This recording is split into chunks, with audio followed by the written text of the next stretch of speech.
Chapter 811, The Picture in the Catacombs. Translator, Atlas Studios. Editor, Atlas Studios. After passing through the door opening and going underground, there wasn't a sliver of natural light in front of Klein and Alger. The ceiling was intact, preventing any crimson moonlight from seeping in after penetrating the mist. Alger raised the lantern in his hand, lighting up the area up ahead with a limited dim yellow glow. Klein took a glance and discovered at least 6 stone statues of both sexes. They were entirely grayish-white in color, and even their clothes looked like they were engraved. These stone statues included elves, giants, and humans that had an ancient dress sense. Apart from their frozen expressions of pain and despair, there wasn't anything similar. Klein felt a chill down his back when he saw their eyeballs watching him without moving, having made the connection that they were once alive. He felt that darkness ruled the depths of this passageway, as though a terrifying monster had widened its mouth as it lay in wait for the two to walk into its belly. Reining in their stirring emotions, Klein and Alger remained silent as they passed through the grayish-white statues with warped expression, and they proceeded forward. After walking for more than 10 seconds, Klein didn't need to use Señor's night vision to see the damaged and dark murals thanks to the lantern. There were a few murals that were relatively intact, allowing them to recognize what was being depicted. They were no doubt focused on the cross that glowed and the grand figure that stood before it. This blurry and solemn figure either faced cities that had been flooded, stepped upon fractured lands, or looked up at the starry sky where it locked eyes with the pairs of evil and maniacal eyes. When the apocalypse happens, the ancient sun god will rescue the world. This is somewhat similar to the murals that Little Sun and the others found in the true Creator's temple. Or perhaps it's just plagiarism from both sides, with no one giving up on working towards this goal. After all, it's to emphasize that they were once the Messiah and a deity worthy of one's faith. Klein quickly swept his gaze across the wall as he slowly entered the depths of the passageway. Alger was also observing the damaged murals when he suddenly suppressed his voice and said, "I suspect that the true, fallen Creator's description of himself has references to some of the content here." Indeed, everyone has the same views. Klein lowered death knell and chuckled. "I won't be surprised if we see matters related to the true Creator up ahead. That might be a particular connection between him and the Creator that the City of Silver believes in." Alger agreed with Gehrman Sparrow's judgment. The duo continued ahead as they tried hard to soften their steps. However, there were still some echoes that reverberated in that extremely silent environment. At this moment, Klein's spiritual perception was triggered. He immediately took 2 steps forward and put himself in front of Alger, blocking out most of the lantern's light. Less than 2 seconds later, he heard a dull sound emitting from afar. Thump. Thump. Thump. The ground shook gently as the sounds became clearer. Then, Klein saw a figure nearly 4 meters tall walk out. It was also grayish-white in color, with armor plating patterns engraved on its body. Its head had goat horns and a mouth that resembled a hound's. Its half-opened mouth revealing snarling fangs. And what attracted attention the most were its pair of eyes which burned red and the 6 pairs of white membraned wings. Thump. Thump. Thump. The monster held an 8-meter-long stone trident as it slowly entered a passageway. It shook the land with every step as its great weight was spread out. Although Klein hadn't seen it before, he instantly recognized what it was. It was a 6-winged gargoyle. Its core crystal was one of the main ingredients of a marionettist, and the beyonder powers it possessed were extremely special and indefensible. Based on its external build and from what it's made of, it definitely has extremely potent combat strength while not being afraid of most damage. All it needs to cause terrifying damage is to storm over and perform a downward smash with its stone trident. Klein relaxed his left hand and wasn't in a rush to react. He and Alger remained on the spot, one using his body, and the other using his clothes to conceal the lantern's light. Thump. Thump. Thump. The 6-winged gargoyle didn't look towards the duo, and it instead passed through the passageway, its footsteps slowly distancing themselves from them. Indeed, it's not very perceptive. It's no wonder Kalangos was able to venture deep down and return safely. Klein proceeded forward again when the footsteps were undetectable as he went past the crossroads. In fact, with his current strength and gear, and his understanding of his target, killing a six-winged gargoyle wasn't something too dangerous. Furthermore, the hanged man could provide him with help. The reason why he gave up attacking it was because he had no idea how many six-winged gargoyles there were in the catacombs. Once a battle ensued, any large commotion could result in them swarming over. When that happened, they could only escape using traveling. In addition, if they were to stir the existence in the ruins that even nearby Beyonder creatures were afraid of, the problem would only worsen. Curbing one's greed was a premise for a risky exploration. Alger was also rather pleased at the crazy adventurer's calm and rational actions. His suspicion was that Gehrman Sparrow was under the orders of Mr. Fool, thus, resisting his urge to attack the six-winged gargoyle. The calmer he appears, the crazier he will be when he encounters his true target. As this thought flashed in Alger's mind, he followed Gehrman Sparrow straight down the crossroads. The murals on both sides remained damaged, and they were still describing the greatness and holiness of the ancient sun god. Finally, Klein and Alger arrived at the ends of the passageway. Here, there was an 8-meter-tall stone double door. It depicted various symbols of death, sleep, end, new birth, and beginnings. A tomb? Klein turned to say to Alger. Alger nodded and said, it might also be a temple. Clearly, he was also wondering if it was both a temple and tomb. The grayish-white stone door before the duo wasn't shut completely. It was cracked open with a tiny gap that allowed a child passage. Alger glanced at the floor and walked over. Putting the lantern down and securing his dagger, he pressed his hands onto one side of the door. He slowly drew a breath as he bent his knees, his arm muscles swelling suddenly. Silently, the gap widened significantly. Klein pricked up his brows when he saw this scene, feeling somewhat astonished because the hanged man's pushing of the door didn't produce any sound at all. He didn't doubt an ocean songster's strength, but he didn't believe that it could prevent the stone door from making contact with the ground. As he moved his gaze down, Klein saw a pool of slightly sticky liquid gathered under the door. He quietly produced a lubricant effect. Mr. Hanged Man is very meticulous. Is this the power of a seafarer or an ocean songster? He probably also used the powers of a wind blessed to control an air cushion, thus, resulting in this door silently opening. Klein roughly figured out the reason. Although he approached the stone door, he wasn't eager to enter it. Through the widened gap, he observed the scene inside. Reflected in the eyes of the wraith was the corner of the room where there was a row of grayish-white stone coffins. It is indeed a catacomb. As for whether it's also a temple, it's an unknown for now. As Klein thought, he took out Lamino's travels with his left hand. On it were Beyonder powers that were suitable to handle matters related to the death domain. Meanwhile, he used a silver dagger to quickly create a wall of spirituality and sealed the iron cigar case to prevent Azek's copper whistle from causing the dead to rise from their graves. Alger also drew his dagger again and placed his left palm over it before sliding his palm outwards. Amidst light crackling sounds, the dagger swirled with silver bolts of lightning that snaked outwards.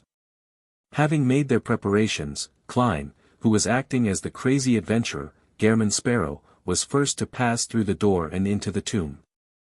Of course, Wraith Senor had already acted as a scout by circling the tomb before he entered. To a marionettist, there was no need to take risks on many matters once they had a marionette. The tomb's ceiling was soaked with water droplets, a clear indication of the humidity. The room was divided into two regions that each had 12 grayish-white stone coffins. In the middle was a circular region where there appeared to be a beautiful and complicated picture placed on the ground. Klein didn't approach it as he stopped Alger. Then, he controlled Senor to appear as it quickly floated to a spot above the circular region. Admiral of Blood. Alger's facial muscles twitched. Although he had already guessed so, he couldn't stop his subconscious reactions when he saw it with his own eyes. At this moment, Senor descended and was able to fully take in the scene in the central region.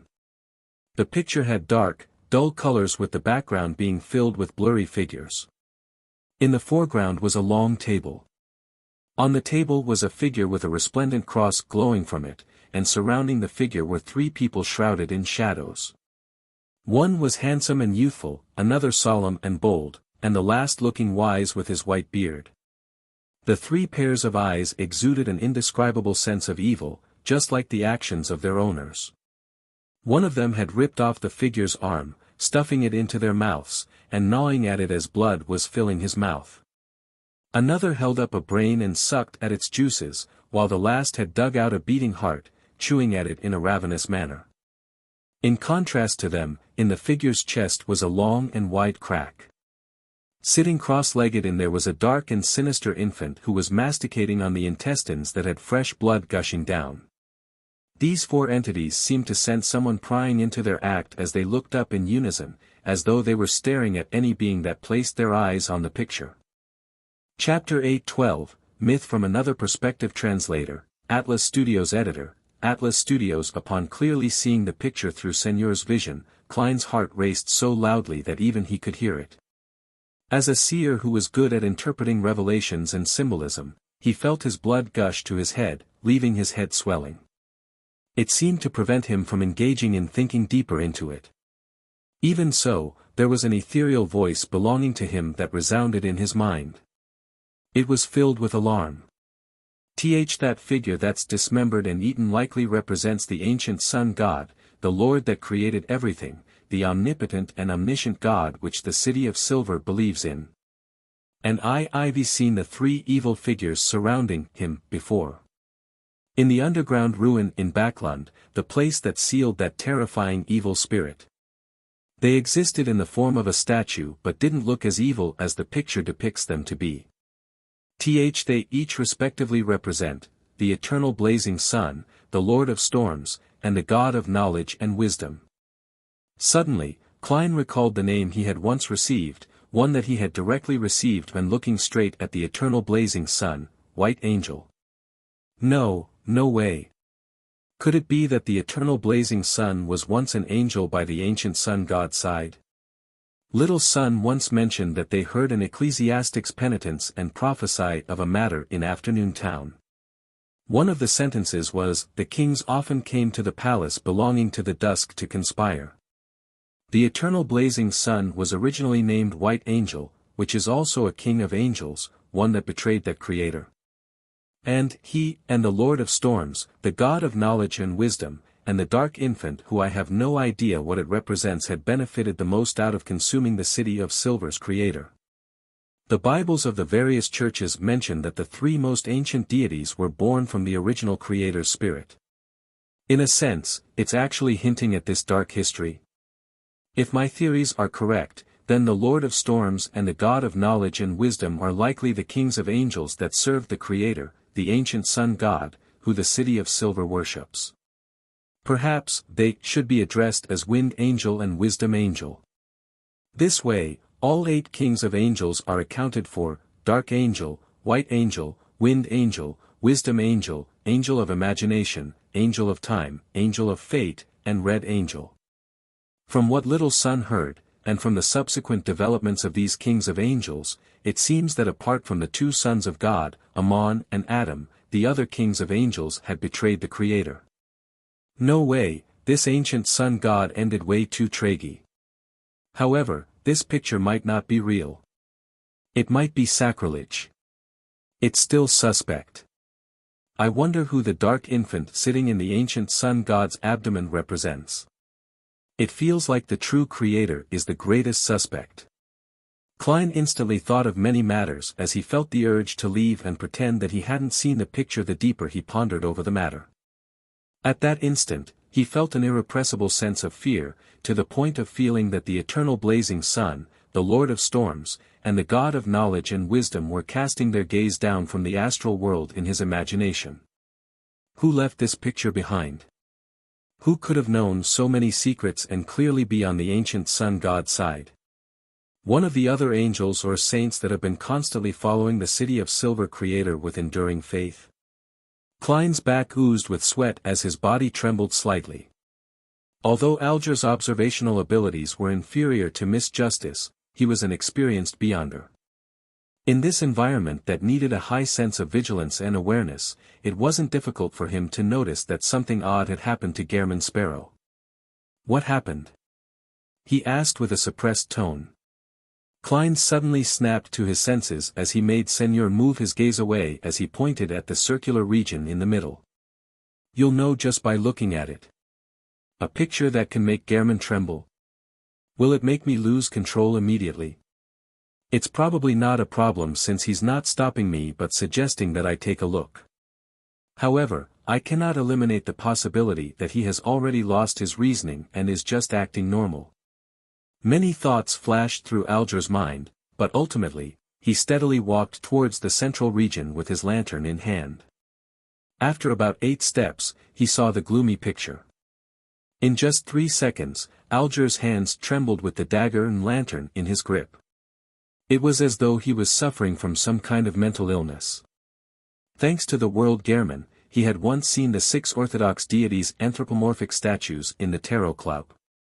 He naturally recognized that the arm-eating, heart-ripping, and brain-guzzling figures were respectively the Lord of Storms, the Eternal Blazing Sun, and the God of Knowledge and Wisdom.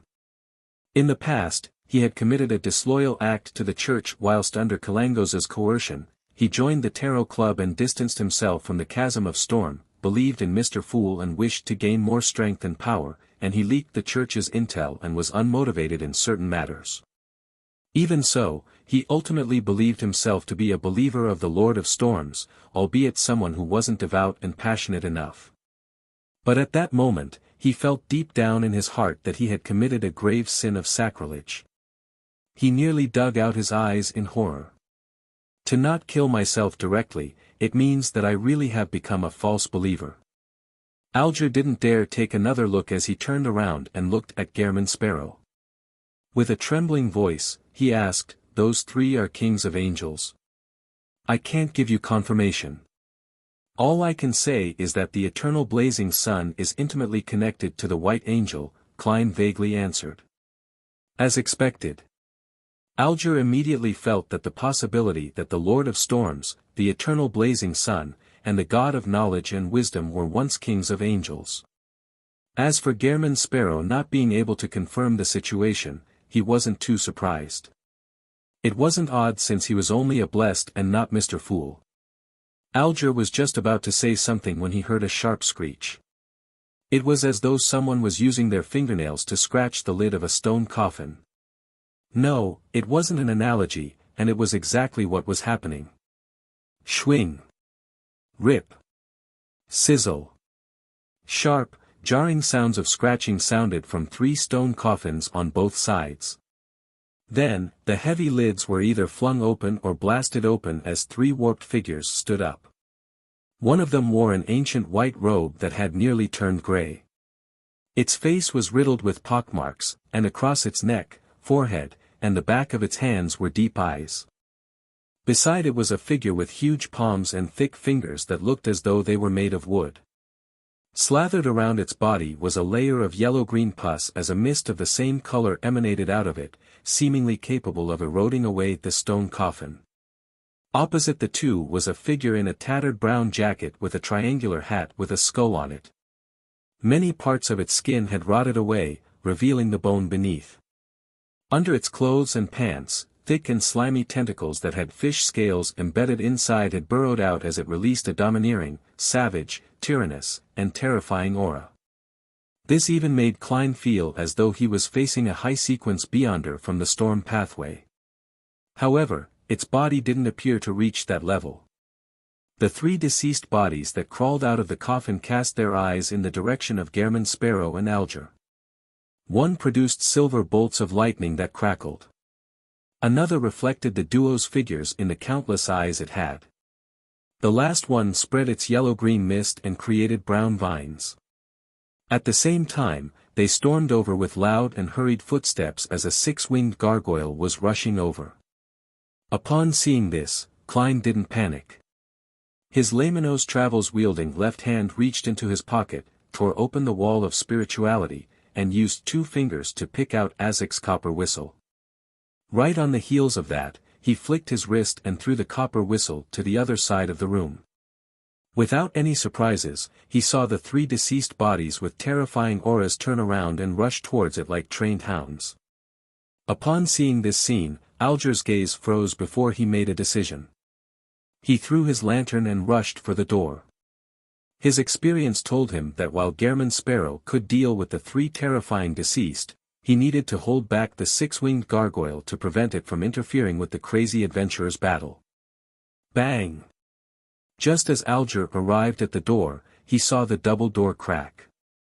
A 6-winged gargoyle was charging in with an 8-meter-long trident. He immediately drew a gasp as his eyes burned with rage. His muscles swelled, and under the aid of the wind, he charged forward and brandished the dagger that swirled with silver lightning. Bang! He dodged the stone trident that smashed downwards, and he cleaved at the gargoyle's abdomen with a dagger. Instantly, sparks flew as rubble sprayed everywhere. Alger flew backwards as the gargoyle's charge was disrupted. Bang! Alger heavily slammed into the ground. As he had created an air cushion in time, he didn't suffer any serious injuries. And at this moment, the 3 deceased bodies had gathered together to vie for Azek's copper whistle. Klein looked at them and calmly flipped Laymanos Travels to a charred yellow page with complicated patterns and symbols. This was a demigod-level power that he recently recorded, Lightning Storm. Then, Klein slid 1 finger across the notebook page with his death knell-wielding hand. At the same time, he looked at the 3 mutated deceased bodies who were vying for Azek's copper whistle. With a deep voice, he greeted them, "Bye-bye." Amidst sizzling sounds, bolts of lightning burst forth, meshing together to form a hurricane, enveloping the region where Azek's copper whistle was, as well as the 3 deceased bodies. The entire tomb was instantly lit up like it was daytime. Even Alger nearly failed to open his eyes. His body instinctively trembled as a result of the terrifying aura. With the aid of the wind, he leaped up with the hurricane taking form in his eyes. He once again charged at the 6-winged gargoyle that attempted to attack Gehrman Sparrow. Chapter 813, Tyrant Translator, Atlas Studios Editor. Atlas Studios. Aside from the Sailor Pathway's raging blow, Alger knew that he didn't have any powers that were adequate against the 6-winged gargoyle's strong body due to its immunity to lightning strikes. Of course, directly creating a resonance with its hearing organs and body of heart and mind through the use of his singing was the most effective method. If this encounter had been anywhere else, Alger definitely would have exploited the gargoyle's great weight and lack of agility to circle around it. Then, as he sang to affect it, he would attack the same spot with sharp wind blades, slowly grinding away at his enemy through the cumulative damage over time. But now, he was in a catacomb, and due to the environment's limitations, any acts of directly avoiding it would only cause the gargoyle to turn its gaze to Gehrman Sparrow. It would then attack the crazy adventurer with its 8-meter-long trident, preventing him from seizing the opportunity to finish off the 3 deceased bodies. And most important of all, Alger suspected that his singing will have more adverse effects on Gehrman Sparrow than what the gargoyle was capable of. Bang! The stone trident crashed heavily into the ground, blasting open an exaggerated crater. It left the catacomb shaking as if an earthquake had happened. As for Alger, he didn't attempt to parry it. With the help of strong winds, he dodged to the right and soared up, agilely dodging the gargoyle's attack as he dashed for the monster's head. At that moment, he saw the grayish-white eyes which burned with flames. Alger's mind turned sluggish as his body instantly stiffened. He had the feeling of being petrified again, but his skin didn't show signs of spreading grayish-white colors. Thanks to the inertia, he continued soaring upwards, but he wasn't able to brandish his dagger. He slammed straight into the gargoyle's head before loudly being repelled backward, his body aching in pain. The heavy grayish-white trident reflected in his eyes again as his thoughts were sluggish, making it impossible for him to put up any effective resistance. Suddenly, a hand grabbed him by the shoulder and pulled him to the side. Bang! Rubble flew as sparks were produced. The gargoyle's heavy trident had blasted open a huge crater again. Alger's body trembled as his vision regained its clarity while his thoughts were rapidly restored back to normal.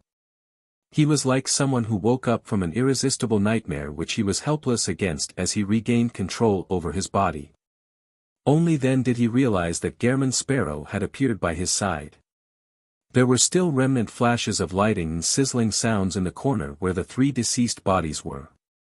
Do not lock gazes with it. Attack its chest.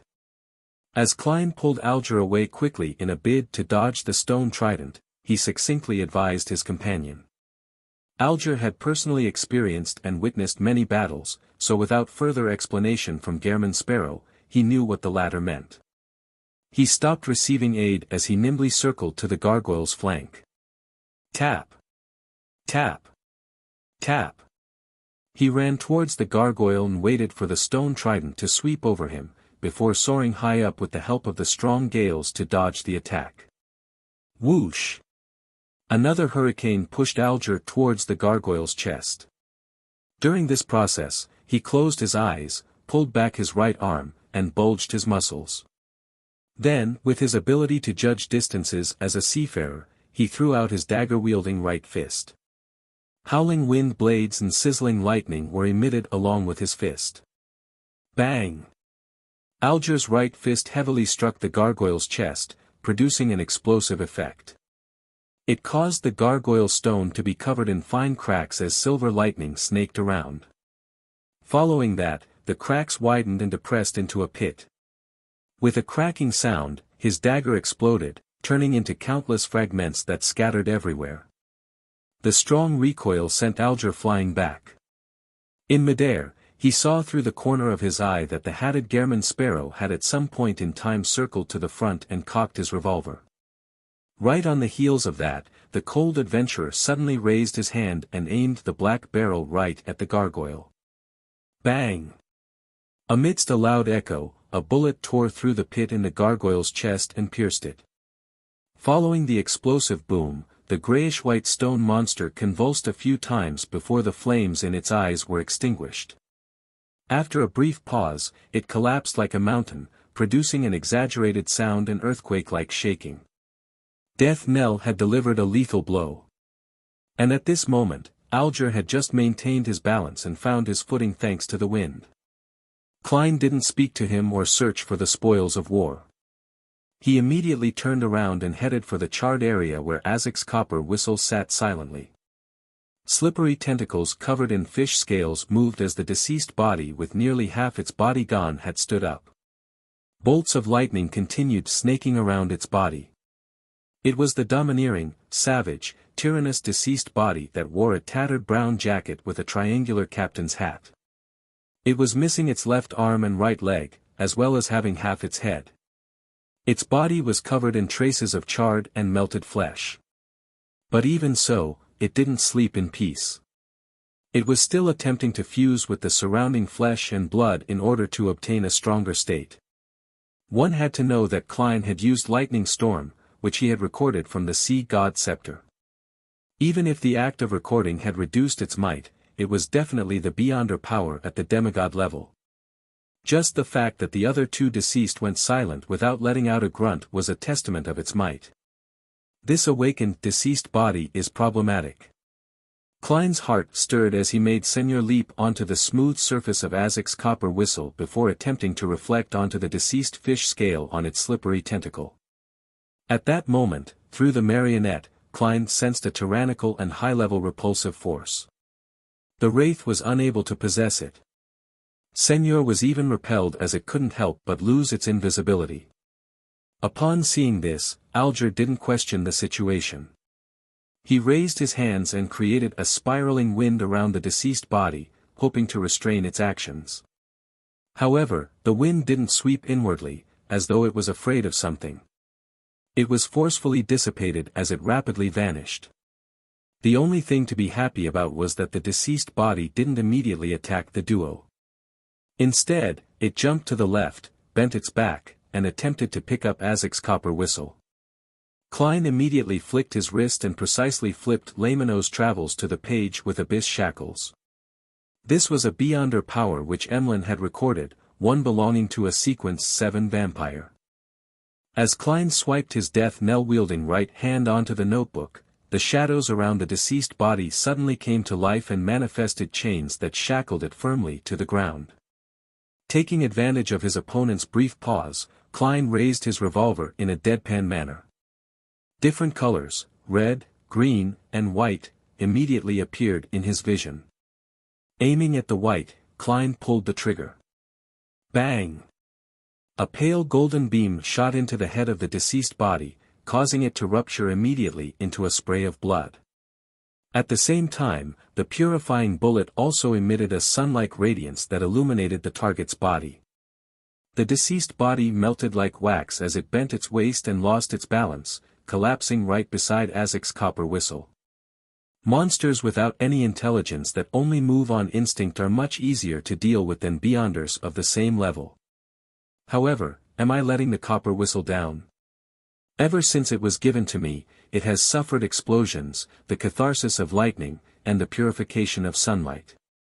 Life sure isn't easy for it. Klein repented for a second before controlling Senor to pick up the ancient and exquisite copper whistle and stuffing it inside his body. He didn't directly head over, afraid that a deceased body would awaken. Hence, he continued letting Senor to investigate the fellow who could resist the possession effect. Klein suspected that the deceased had an item of a rather high level. Soon, Senor in his non-wraith form touched something and pulled it out. It was a card. On the face of the card was a man wearing a papal tiara with both hands held up. Before him were prostrated believers, and behind him was lightning, dark clouds, gales, and waves. Klein was very familiar with the man because he had a portrait of this person in another set of attire. It was Emperor Roselle. And to the top left of the pontiff dressed Roselle, there was a line of text formed from resplendent starlight, Sequence 0, Tyrant. The card of blasphemy from the storm pathway. The Tyrant card. Klein instantly recalled how the Church of the God of Knowledge and Wisdom addressed the Lord of Storms, Tyrant. Alger also saw the card of blasphemy as his gaze froze instantly. Flames of greed flared up in his eyes. He took a deep breath and moved his gaze away as he looked to the side and said, "The battle was intense. Perhaps other entities deep inside this cathedral have been awoken by us.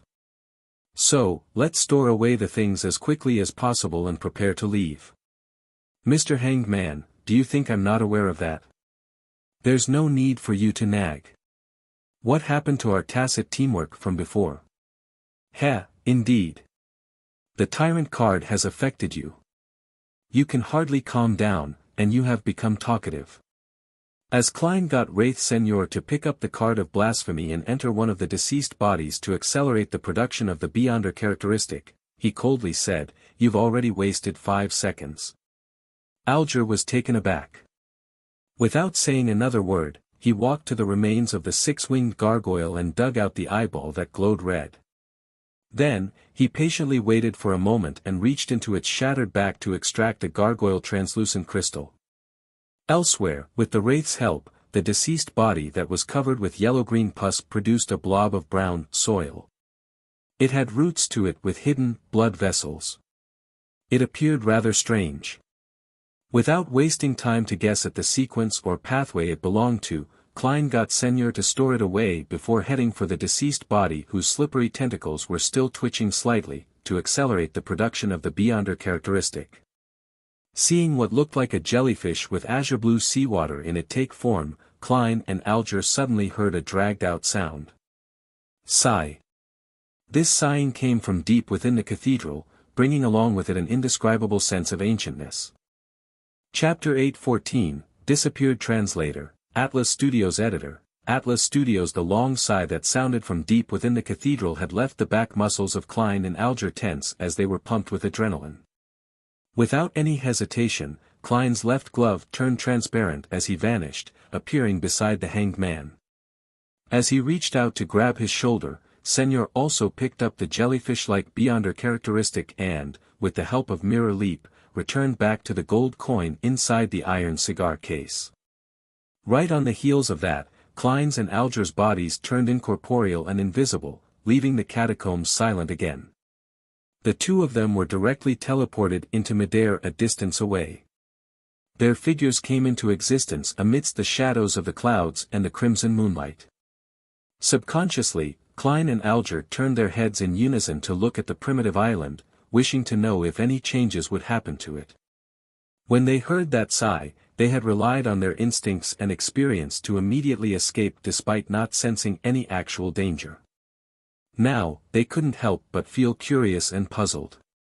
In their vision, the thick mist that cloaked the primitive island had quickly dispersed. The moonlight shone straight down without anything obstructing it. Amidst howling winds, Klein and Alger floated in midair as they saw the primitive island's present state through the sparse mist. It had vanished. This primitive island that had a demigod feathered serpent and all kinds of beyonder creatures had vanished. The region it was in had dark blue seawater which was almost black was ebbing slightly. Nothing appeared out of the ordinary. Alger couldn't help but reach his hand into his pocket where he touched the six-winged gargoyle's core crystal that had left his mind sluggish. If not for his battle spoils still being in existence, he would have suspected if it was all a dream. He wondered if he and Gehrman Sparrow had somewhat gotten lost, that they hadn't found the real primitive island, and ended up completing the exploration in their dreams. Klein had similar thoughts as well. He even felt as though he was hallucinating. After all, a giant island with so many powerful creatures that hid secrets from mythical times couldn't just vanish without a word. Even the seawater didn't show any corresponding signs of its existence. Thankfully, I didn't hesitate at all and chose to immediately escape. Otherwise, Mr. Hanged Man and I might really vanish, never to be found again. Klein suddenly felt a deep sense of joy. He didn't dare stay any longer as he activated traveling once again and vanished with Alger as they traversed the spirit world. And the final scene of this body of water that froze in their eyes was of mist spreading once again with increasing density.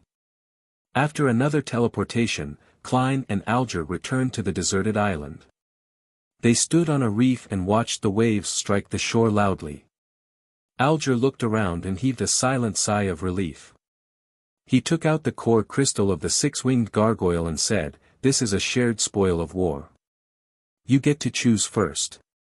After weighing the matter, he considered the six-winged gargoyle to be a monster that the duo had killed together. As for the three deceased bodies, they were solely Gehrman Sparrows. Klein didn't directly respond. He made Senior float beside him as he took out the Tyrant card, the brown soil Beyonder characteristic, and the jellyfish-like Beyonder characteristic. The latter was suspected to be that of an ocean songster's. After doing all of this, he said, "One battle. I'll choose first." Thrice. He meant that in the battle the duo faced, they had fought three deceased bodies and a six-winged gargoyle. He had contributed greatly in the entire battle, so the spoils of war received in the tomb belonged to the pool. Of course, based on the contributions, Gehrman Sparrow had the right to choose first and choose 3 consecutive times. Alger was taken aback as he gained a new understanding of the crazy adventurer. He then nodded. "Okay." Klein immediately reached his hand towards his marionette and calmly took the Tyrant card with Roselle's face on it. This counts as twice. With the card of blasphemy, along with the sea god scepter, he could barely be considered a fake demigod when taking action in his spirit body state. This was also very useful when acting as sea god. Of course, the greatest value the Tyrant card provided was the high-sequence potion formulas of the Storm Pathway, as well as the subtle ability to sense the ingredients needed after reaching sequence 4. And it was precisely because of this that Klein didn't wait till they returned to the City of Generosity, Biome, to split the spoils of war. He was afraid that the Tyrant card would directly attract Sea King John Cotman. "It's up to you to say how many times it counts." Alger didn't retort, nor did he plan on objecting to Gehrman Sparrow's claim. He watched as Gehrman reached for the jellyfish-like Beyonder characteristic which likely corresponded to Ocean Songster. To Klein, it could be used to create a mystical item in the storm domain, thus, replacing the Murloc cufflink that had been taken away by Admiral Hell.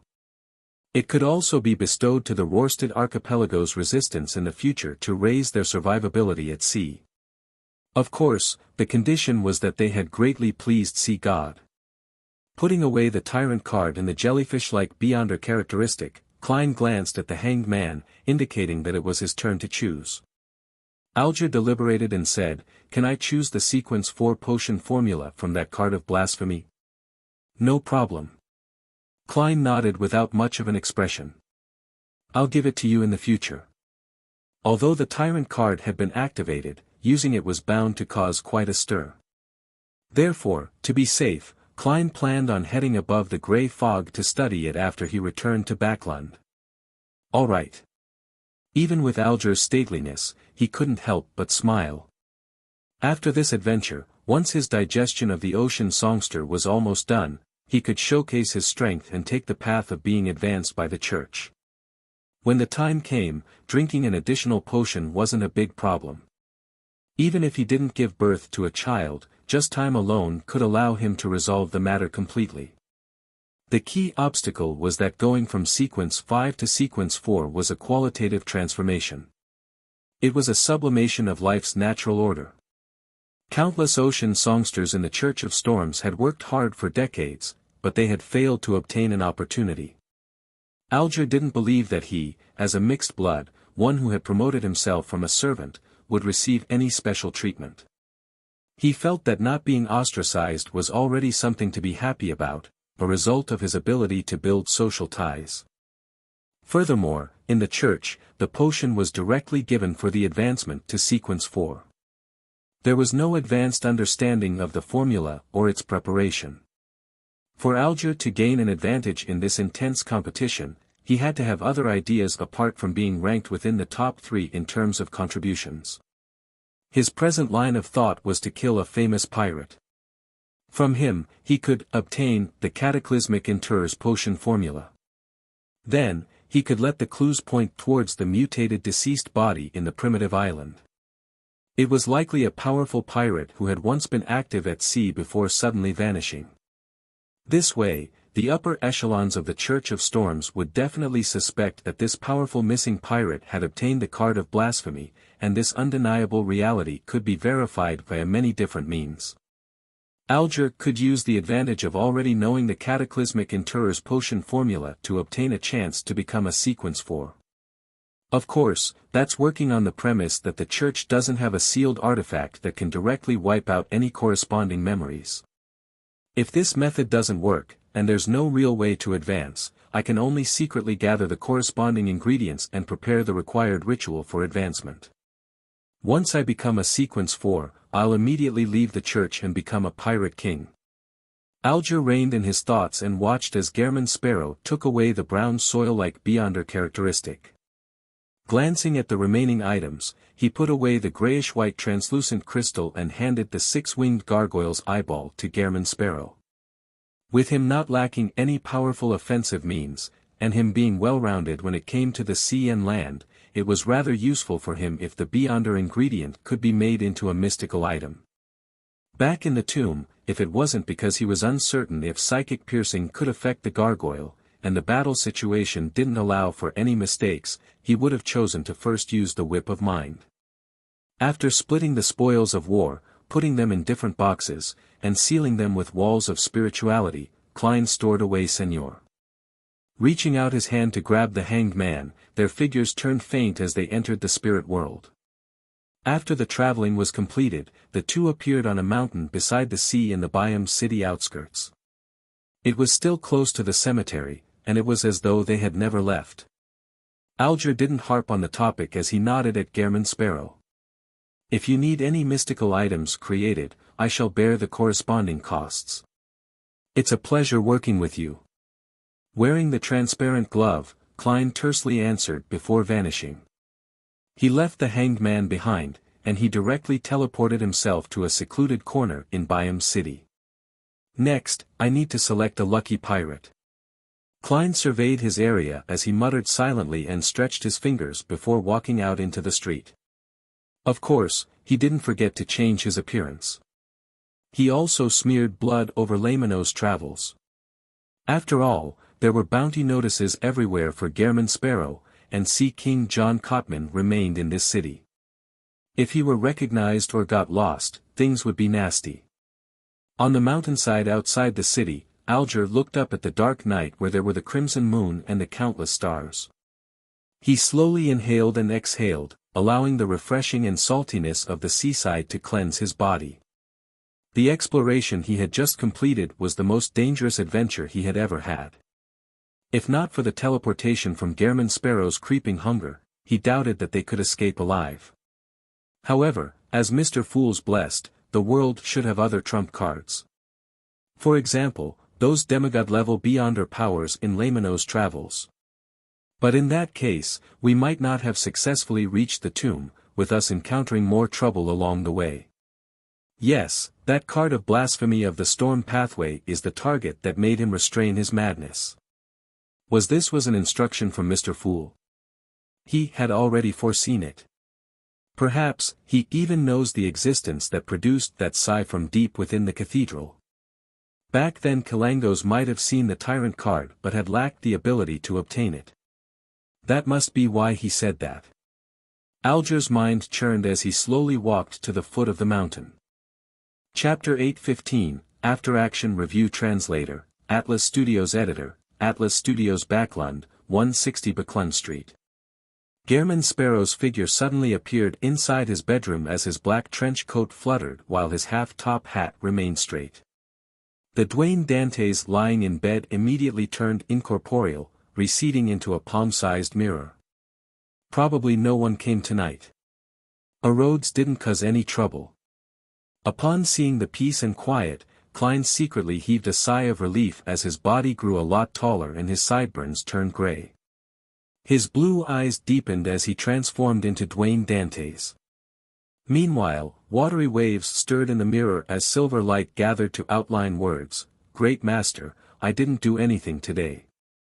No, I seriously acted as the sleeping Dwayne Dantes. In addition, I encountered something. Do you wish to know what it was?" Ignoring Rhodes's desire to be praised in its first sentence, Klein felt his heart skip a beat. As he took off his hat and threw it on the reclining chair beside him, he said in a deep voice, "Tell me."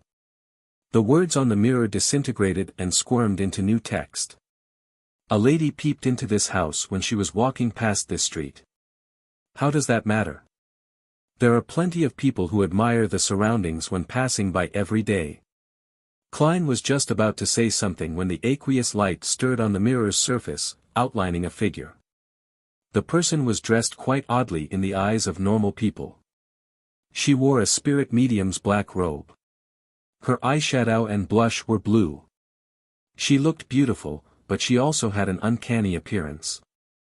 She was none other than Daly Simone. This lady had turned her head to look out as she passed by Unit 160 while on a carriage moving down Backlund Street. She had stared out for more than 3 seconds.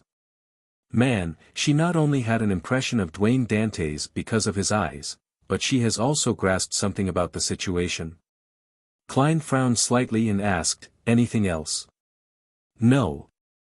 As Rhodes presented the word, it sketched what symbolized a sworn oath. Klein nodded and ignored the mirror's passion. He then sent it away. After doing all of this, Klein took out a candle and set up a ritual. He summoned and responded to himself, bringing all the spoils of war and his clothes above the gray fog. He planned on separating Gairman Sparrow's and Dwayne Dantes's clothes. He didn't wish to miss out on any details in the future. Pa! He snapped a finger and made the candlewick burn with a scarlet flame. Flame! Flame! Klein's gaze froze as he quickly closed his eyes and turned around, his back facing the candle. Then, he controlled Senor to approach the desk. During this process, Senor's body trembled violently, but he ultimately reached out his right hand to extinguish the fire. "I'll sleep for the night and think about it tomorrow." "No, I have the tyrant card on me, and it has already been activated. Although there's the wall of spirituality to seal it, it might not be able to fully screen out the attraction force from those of the same pathway. It might only weaken its influence and take more time. Back when I was in Biam, I came and went quickly, without daring to stay too long. Just as Klein calmed down, he thought of certain problems. A few seconds later, he slowly took a deep breath, raised his hand, and snapped his fingers to light the candle. Following that, he held back the horror in him as he controlled Senor to take another 2 candles to set up the sacrificial ritual. This way, it skipped the step of him responding to the summoning for the entrance to the real world via the flame. After everything was done, Klein turned around with great difficulty as he piously lowered his head. Without looking into the candlelight, he seriously chanted the honorific name of the fool. Via sheer willpower, to the point of him bursting out in tears, he finally completed the ritual and sacrificed all the items, sending them above the gray fog. Phew! Klein exhaled, taking 4 steps counterclockwise, he arrived at the silent mysterious space. Sitting in the fool's seat, he first picked up the tyrant card, and he triggered the content hidden within. The card of blasphemy immediately became 3-dimensional, like a palm-sized book. As he flipped through the pages, each page had a Roselle Gustave. He was either playing the role of a sailor, or he was wearing a captain's hat and holding a sextant, otherwise, he was singing loudly with the sea as his background. Klein was rendered speechless by this sight. He felt increasingly convinced that his fellow Earthling was way too narcissistic. I'll be really impressed if the Demoness card also uses his image. As Klein lampooned, he read through the corresponding contents, analyzing the sequence names, ingredients, and rituals of the storm pathway. Sequence 9, Sailor. Sequence 8, Folk of Rage. Sequence 7, Seafarer. Sequence 6, Wind Blessed. Sequence 5, Ocean Songster. Sequence 4, Cataclysmic Interr. Sequence 3, Sea King. Sequence 2, Calamity. Sequence 1, Thunder God. Sequence 0, Tyrant. The ritual to become Tyrant, or in other words, the Lord of Storms, is very different from that of the Black Emperor. Firstly, it needs hundreds of thousands of followers to submit and believe in said person out of fear. Secondly, it is to challenge a true deity, in other words, another Sequence 0, and survive. Finally, in this atmosphere of fear and submission, consume the potion to complete the advancement. This sucks. A Sequence 1 who hasn't experienced a qualitative change is to challenge a Sequence 0 true deity, doesn't that spell almost certain death? Besides, what if there's no Sequence 0 during that era? Then, wouldn't one need to think of a way to nurture one, or to switch to a neighboring pathway? Of course, the ritual might not be necessary. With enough luck, there's still a chance of succeeding by directly drinking the potion. See, God Calvetua was such an example. It didn't even consume a potion but instead an unconcocted Beyonder characteristic. The core of this ritual is the courage to challenge a deity, with massive feelings of fear and submission.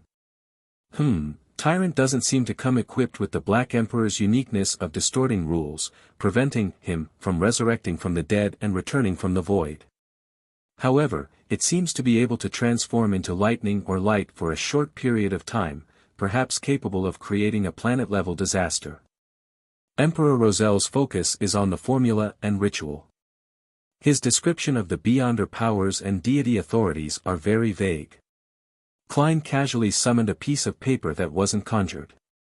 Using a fountain pen, he recorded the Cataclysmic Interr's potion formula and wrote a note in the World German Sparrow's style of speech. Avoid recalling the contents of that picture usually. This was a warning for the hanged man. In the mysterious domain, matters that involved Sequence 0 required caution and carefulness. Care needed to be taken even if it violated common sense. It didn't mean that seeing and discussing that picture on the primitive island meant that they were safe in the outside world. If they often recalled the matter, there might be a day when they were lucky enough to have lightning smite down at them suffering from an unresolvable conundrum that killed them with an aneurysm, or them dying from heatstroke from the sun's radiance. The ritual of the cataclysmic interrer is extremely dangerous. It will trigger earthquakes and tsunamis, and the advancer needs to consume the potion in such an environment, holding out until it ends. Klein folded the piece of paper and placed it to the side while putting away the tyrant card. After using divination to confirm that the 3 Beyonder characteristics he obtained were separately the Black Emperor Pathways Sequence 5 Mentor of Confusion, Storm Pathways Sequence 5 Ocean Songster, and Planter Pathways Sequence 5 Druid, Klein finally had the time to recall what had happened during his exploration as he considered the information it hid. Eternal Blazing Sun is clearly of the Sun Pathway, and that City of Silver Creator is also known as the Ancient Sun God. This can be determined from some of the 4th epic history and the murals of the elves. According to the law of sequence Beyonder characteristics conservation of having no sequence 1 when there's a sequence 0, the white angel back then likely wasn't a king of angels. But if he wasn't a king of angels, he had no right to partake in the feast of the City of Silver Creator. This not only has external elements in play, but it also includes the problem of jumping directly from sequence 2 to sequence 0, which has a high chance of losing control. Either Eternal Blazing Sun had switched pathways to become a god, or the City of Silver Creator's main authority wasn't the sun. After he defeated the ancient gods, he had already allocated parts of his authority to the angels beside him, making them become kings of angels. Therefore, the elves' murals and the name that eventually spread had only indicated that he once wielded authority over the sun, and that it wasn't an authority he held the entire time. There's also another possibility. The Creator, who took over the ancient gods' authorities, had the ability to allow a sequence 2 of the same pathway to advance to sequence 1. Klein's train of thought quickly turned to who had built the cathedral and left behind the mural. Due to the messiness of the various situations, he conjured a piece of goatskin, and he summarized all the points by writing them down to seek out the connection. That primitive island was discovered by Kalangos and Mr. Hanged Man. Kalangos received a mission from the Twilight Hermit Order. To obtain a priceless item, he headed to Backlund to assassinate Duke Negan, and he ended up dying at Mr. Azek's hands. Kalangos told Mr. Hanged Man that deep inside the ruin was a precious item that was in no way worse than Roselle's tarot card, but it was something that could only be obtained at sequence 5. He later obtained Creeping Hunger and became a pirate admiral, with a strength already equivalent to a sequence 5. That tyrant card remains deep inside the cathedral's catacombs. Kalangos didn't make any subsequent attempts. Or did his attempts fail? That cathedral was built by an existence who worships the ancient sun god. The mural depicts the dark history of the true deities before the cataclysm, and is clearly on the ancient sun god's side. The Twilight Hermit Order is suspected to be established by the Son of God, Adam, with the goal of resurrecting the ancient sun god, the City of Silver Creator. That primitive island suddenly disappeared as though it never existed. Adam is an angel of imagination. Amongst the Twilight Hermit Order's core members, there's at least one angel of the spectator pathway, Hermes. The Twilight Hermit Order tends to select members of the Sailor, Reader, or Sun pathways. It has a high chance of possessing high-sequence ingredients and items from the Storm Domain. There might be angels from the Storm Domain in it. Klein lowered his pen and looked at the content listed out as he slowly made a guess. Chapter 8:16. Completing the transaction translator, Atlas Studios editor, Atlas Studios. After listing down all the important points, Klein rapped the edge of the long model table and silently muttered, "The one who sighed in the depths of the cathedral is a member of the Twilight Hermit Order."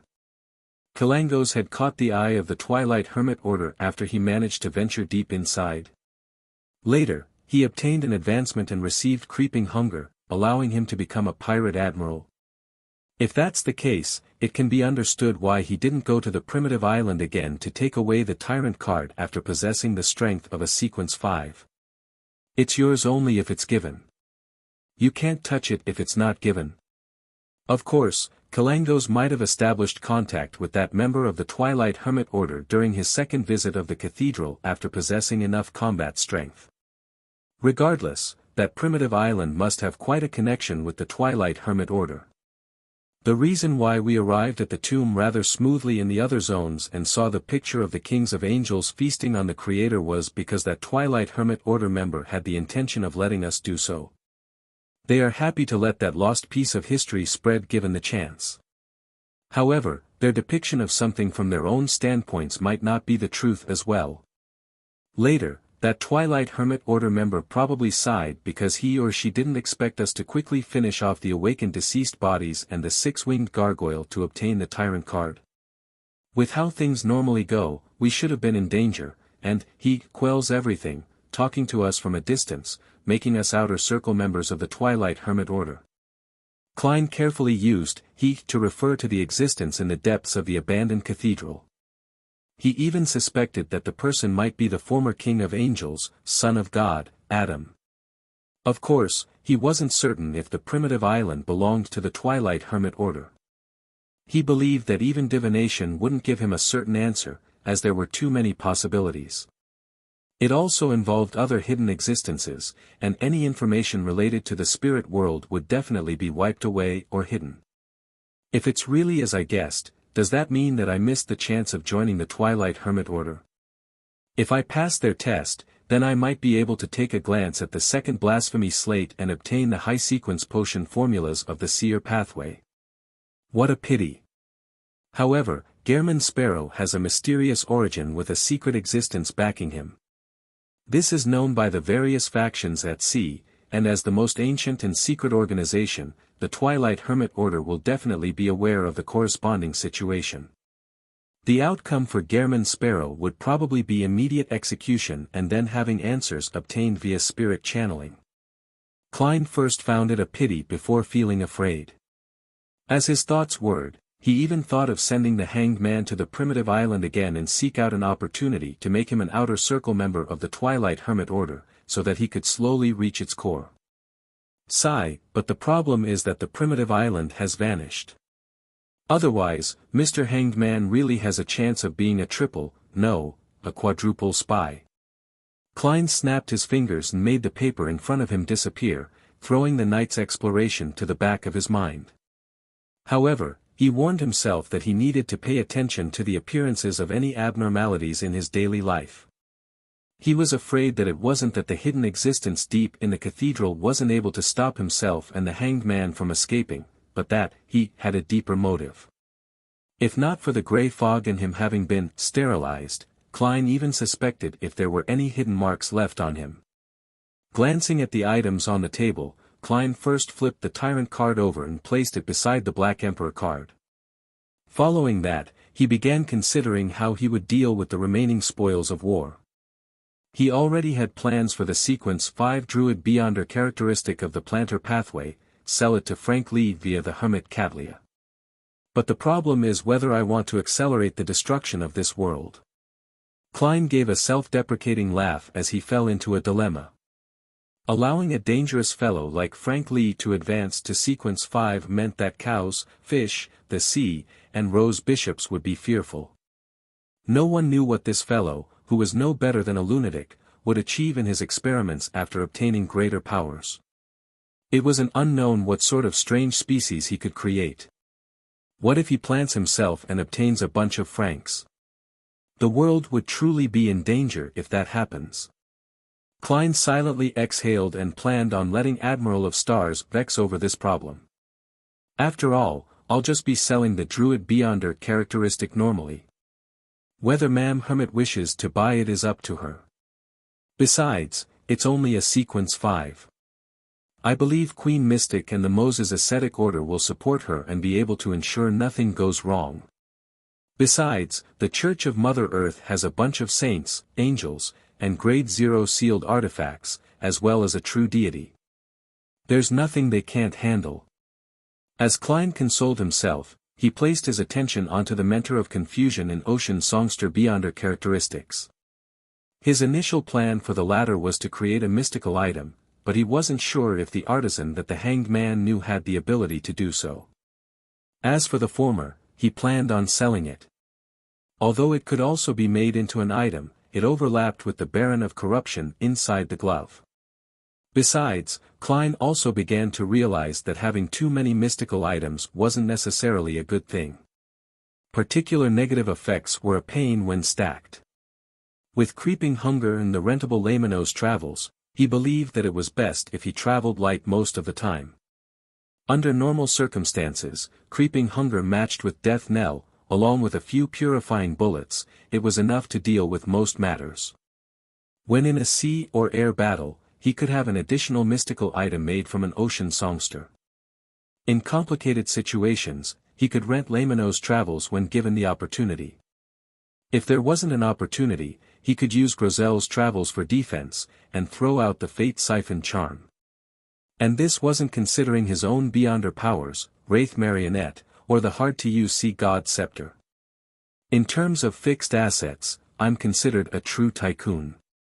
Klein sighed as he made the Beyonder characteristics fly to the junk pile. As for the eyeball of the six-winged gargoyle, this was a material rich in spirituality and had some hint of strangeness. It could be used in a ritual to create charms.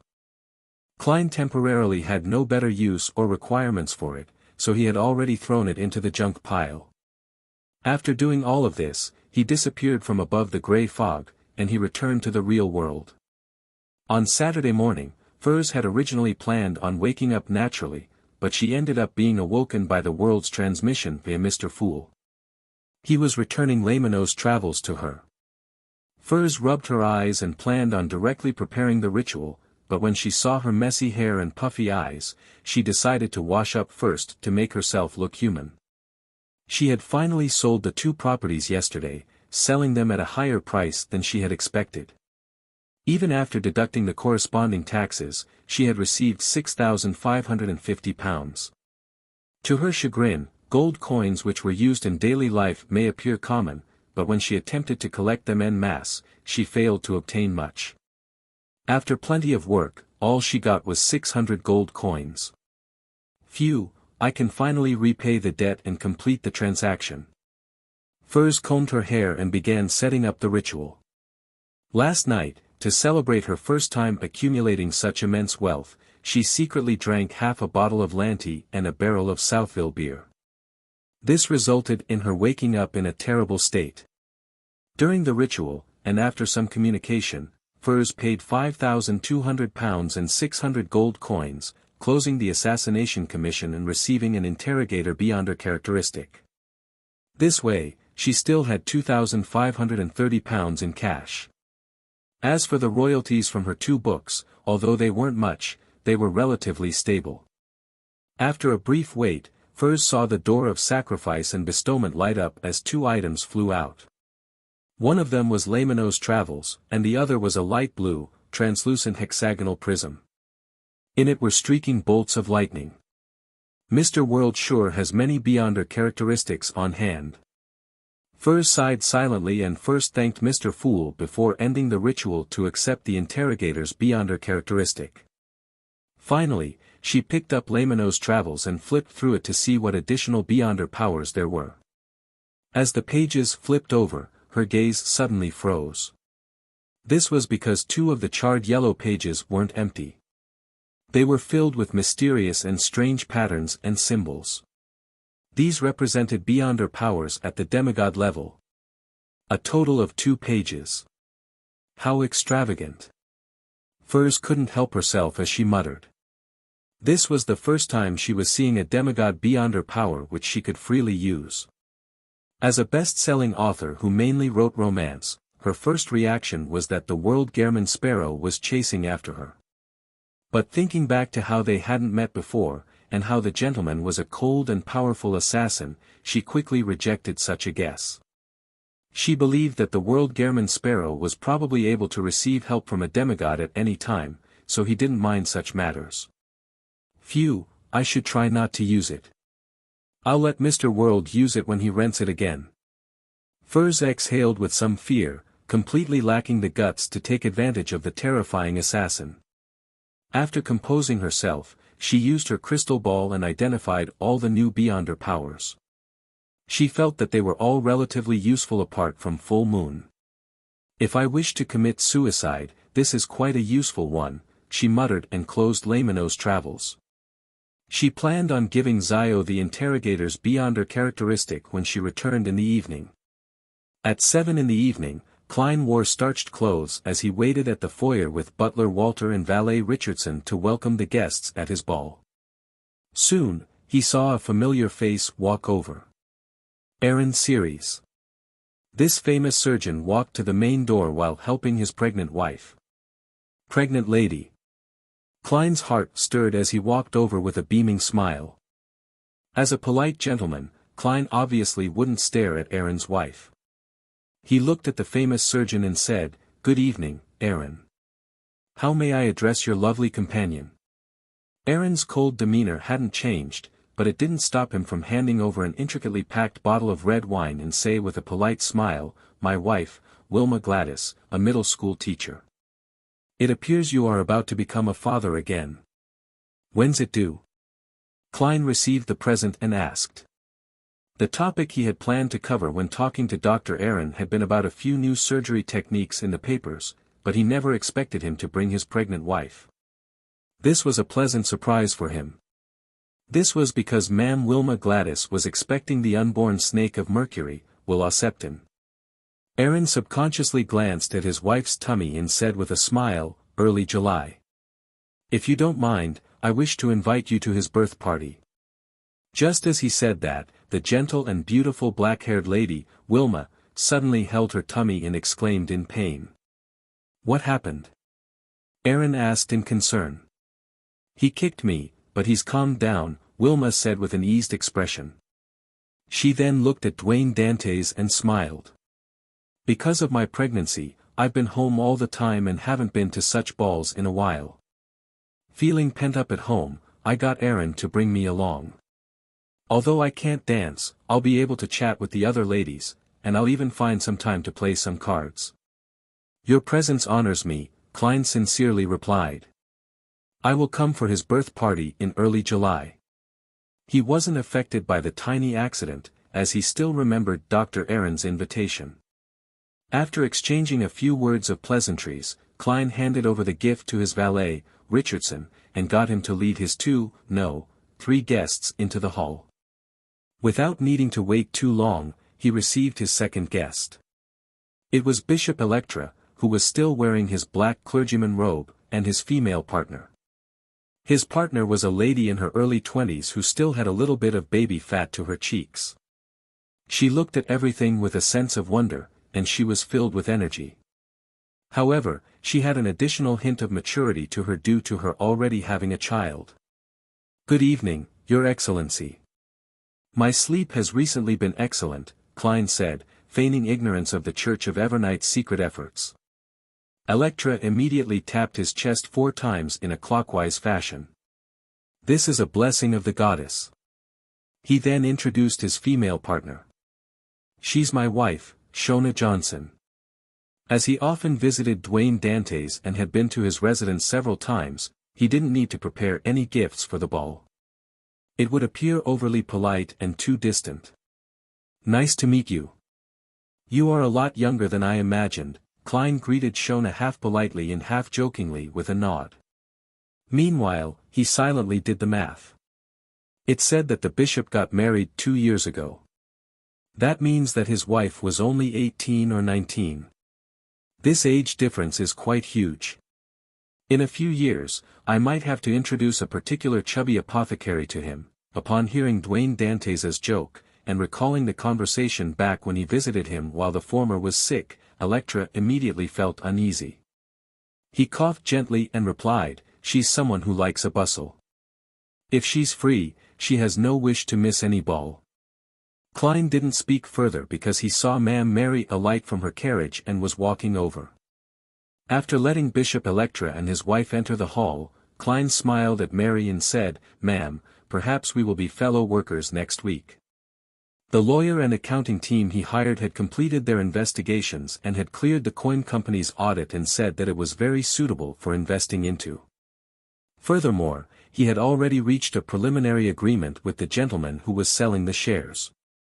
Final confirmation of the sale of 3% shares for £12,800 was to be made next week. When Mary heard that, she chuckled and said, "I already treat you as a partner. This seems to have a deeper meaning to it. Don't tell me that Dwayne Dantes has caught your fancy." Klein's heart stirred as he feigned ignorance and reached his hand out. "I hope for a pleasant partnership." After a shake of hands, he got butler Walter to lead the lady in. At this moment, more and more guests were arriving. Klein recalled the corresponding topics and warmly and humorously received them, receiving plenty of gifts as a result. If not for my instinctive ability as a faceless to remember a person's looks and characteristics, I wouldn't be able to tell who is who, much less find the correct topic to raise. It's no wonder that a butler's help is often needed at such times. As Klein was stirring in poignancy, he saw Member of Parliament Mocked and his family arrive. He smiled again and took a step forward. "Good evening. Today's starry sky is especially beautiful." Member of Parliament Mocked smiled as he handed a bottle of Black Rand from some unknown vineyard to him and said, "I've been in Backland for nearly 20 years, but the number of starry skies I've seen combined cannot even compare to the number I've seen this year. I hope there will be more with time." Klein then said to Ma'am Rihanna, "I heard that the both of you have gotten a boarding school for Miss Hazel." Rihanna looked at her daughter, who wore a cold expression despite maintaining a polite smile. Boarding school education is becoming increasingly popular. It's the same for females. And most importantly, perhaps Hazel will get to know more friends. Unfortunately, she doesn't seem too happy about this arrangement, as she can't bear to leave us. In Backland, boarding schools that targeted females of high society had already grown in popularity. The education they provided might not be better than home tutors, but it created a social circle. The school fees for such a boarding school like that was about £500 a year. She probably can't bear to part with the sewers here. Klein lampooned. After a short chat, he let Member of Parliament Mocked and family into the hall. When it was almost time, he didn't wait by the door and instead walked to the second floor. Standing behind the railing that faced the main door, he gestured for the musicians to pause the music. Holding a cup of champagne, Klein surveyed the surroundings. With all the guests looking at him, he loudly said, "I'm very happy that all of you can grace this ball with your presence. First, I'd like to thank the goddess, as well as you. I've prepared for everyone local music and food from Desi, and I hope you will like it." After a simple speech, Klein walked down the stairs to the first floor, in preparation to invite a lady to dance the opening dance. Typically, a married host would definitely invite his own partner for the opening dance, while unmarried men or women would dance with a relative of the opposite sex, or invite someone they had their eye on, in an alternate form of a blind date. But Dwayne Dantes didn't have any family or any suitable target, so this matter appeared somewhat embarrassing. However, he had an experienced butler.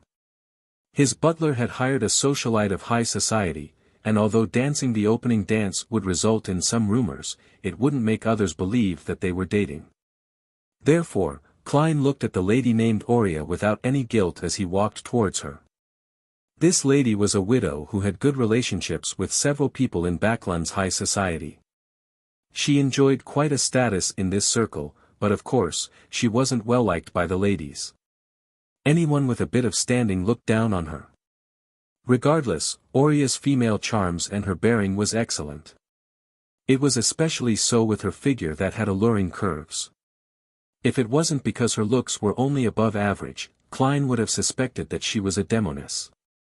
"Ma'am, may I have the pleasure of dancing with you?" Klein followed the teachings of his etiquette teacher, Wiana, and posed flawlessly. Aurea with her blonde hair bun smiled and reached out her hand. "You are a gentleman that cannot be rejected." That sounds ambiguous. Her identity and the role she plays in social settings ensures that she can't act as demure as most ladies and madams. Klein held her hand, entered the dance floor, and began dancing under the tune of a village folk song. The aristocrats all had land, manors, and castles in the villages, and they spent several months a year there. Therefore, folk songs were one of the mainstream songs in high society social events. You dance really well. If Wiana hadn't mentioned it before, I wouldn't believe that you weren't able to dance before. Aurea deliberately leaned in close. As they moved in step, her breathing could be heard. As she was a stranger, Klein was a little uneasy by the close distance, but he couldn't push her away while under everyone's gaze, so all he could do was smile. I just didn't know how to dance such dances.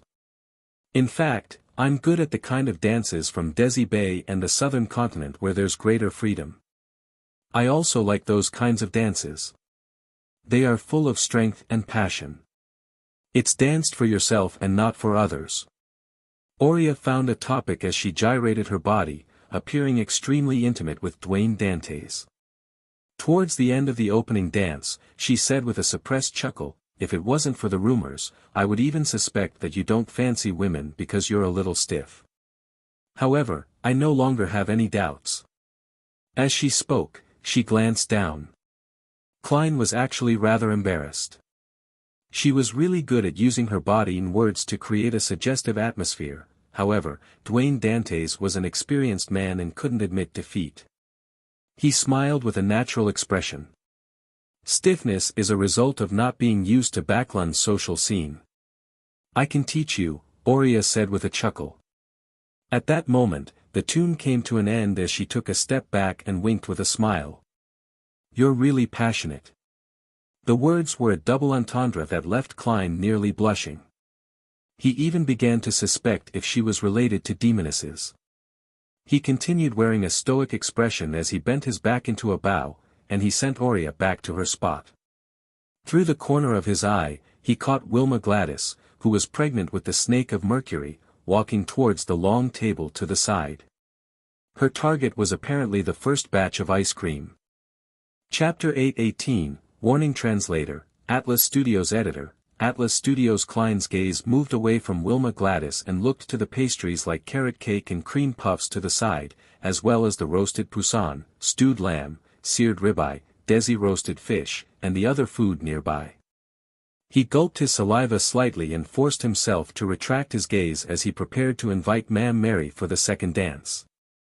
As the host, he couldn't skip any of the first 3 dances, therefore, all he could do was temporarily forget his hunger and the delicacies. And at this moment, Wilma Gladys, whose pregnant state showed, walked to the spot where there was ice cream. She reached out her hand before retracting it. You want some? Dr. Aaron hadn't joined the first dance as he stayed by his pregnant wife's side. Wilma Gladys sternly shook her head. No, I don't. I'm pregnant. It's not good to have ice cream. However, the little fella in my tummy seems to want a little, just a little. Dr. Aaron nodded indiscernibly and said, then have some. Leave the rest to me. Wilma immediately revealed an irresistible smile. You spoil him too much. She didn't object to it as she watched her husband pick up a scoop of ice cream that had been circled with ice. After taking 2 bites, Wilma closed her eyes and suddenly shifted her gaze. She looked at a few ladies who hadn't participated in the first dance. They were chatting about something in hushed tones. They had smiles across their suggestive faces, often covering their mouths and laughing covertly. What interesting matters are they talking about? Wilma's curiosity was instantly piqued, and after informing her husband, Aaron, she walked over. However, the few ladies quickly dispersed as though they were awaiting the second dance. Wilma was disappointed as she asked the young beautiful lady who remained standing there, do you know what they were discussing about? I'm not interested in their topics, Hazel said as she glanced at the pregnant lady beside her. She didn't fault her for being a little impolite because pregnant ladies often had some privileges.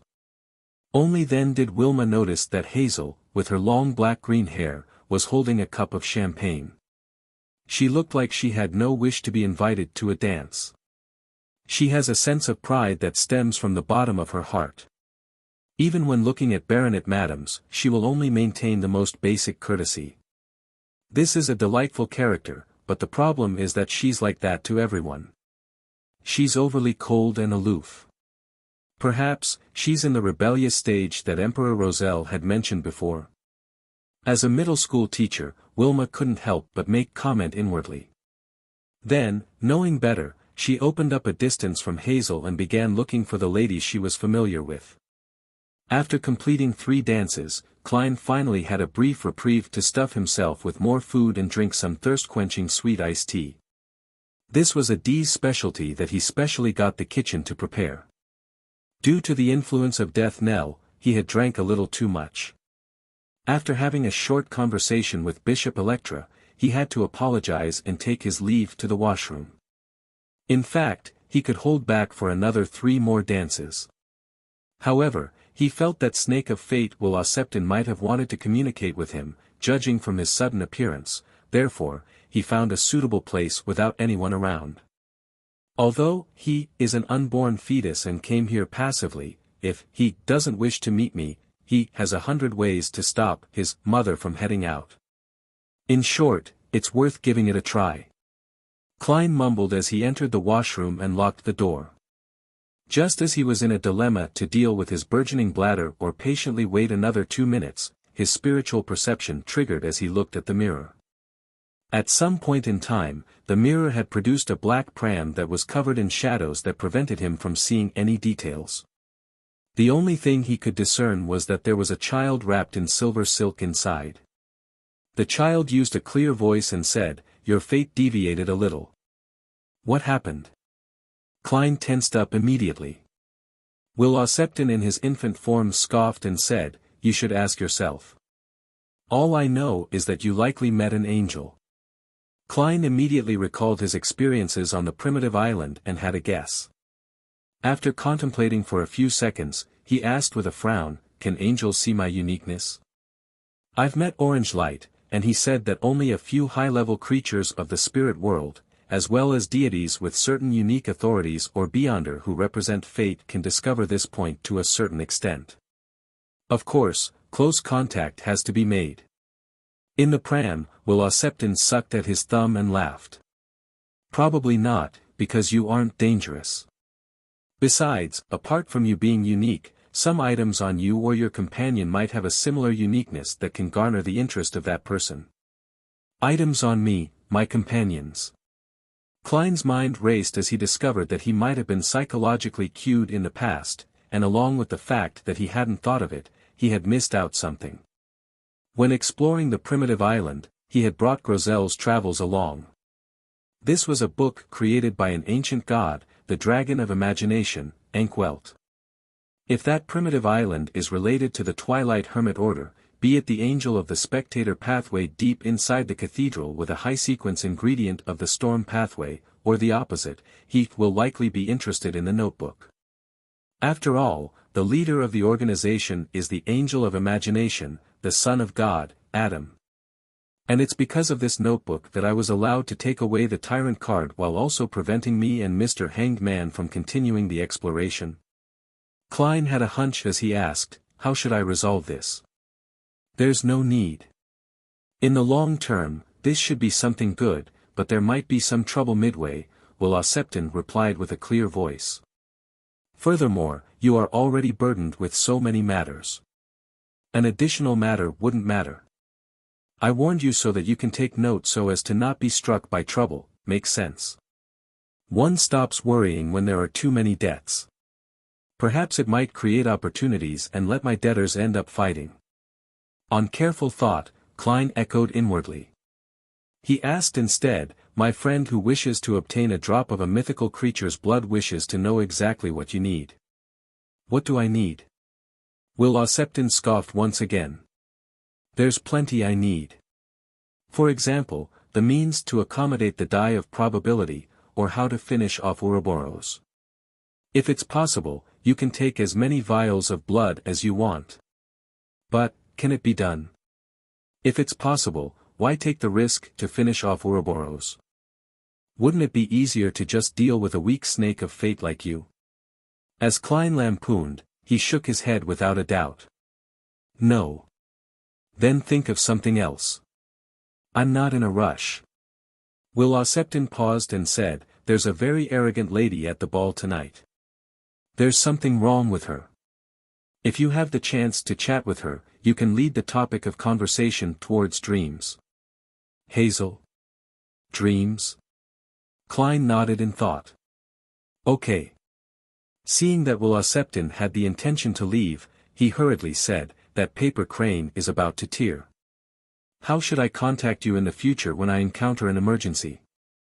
Wuxia fell silent for a moment before saying, are you hoping that I can fold a paper crane for you in my mother's tummy? Even if I can, you won't be able to get it. If I have any desire to find you, and as long as you live here, I can do so at any time during dreams. If you have any emergency matters, just visit my father directly. After all, don't you have to wait when using the paper crane? Alright, as a fetus who hasn't been born, I need to have more sleep. Let's leave anything else to the future. All Klein could do was nod and say, if there's nothing else from you. Just as Wuxia was about to dissipate his body, he suddenly paused for 2 seconds and said, another thing. What is it?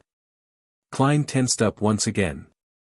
Wuxia dragged out his tone and said, the ice cream your cook made is too sweet. Ah. Klein temporarily didn't react to what he was saying until the black pram vanished from the mirror. He then snapped out of his daze and couldn't help but twitch the corners of his lips.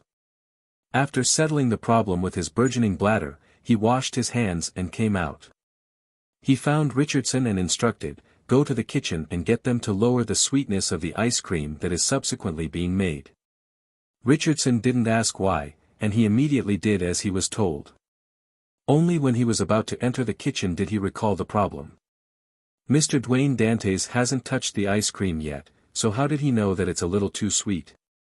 Towards this problem, Richardson quickly had an answer.